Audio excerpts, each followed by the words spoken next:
This video is for a sound check. Should it work, I will leave it on. I have a series of videos I was going to complicate and put together, in which after 1, 2, 3, 4, 5 videos not working, I have kept updating my work and seemed like I can get this moon video on so I can explain all the numbers of the moon.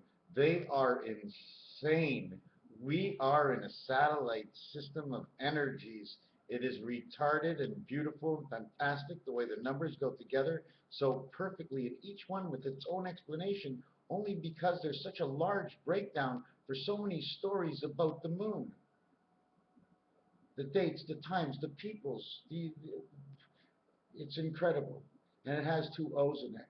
Raphael 7286, and the constellation of Pegasus, the only one-eyed horse, the only one-eyed unicorn, the only one eye of all man, is the point of view seen within the matrix. The matrix vision has only one eye, only one direction, always for correctness. Thank you for watching.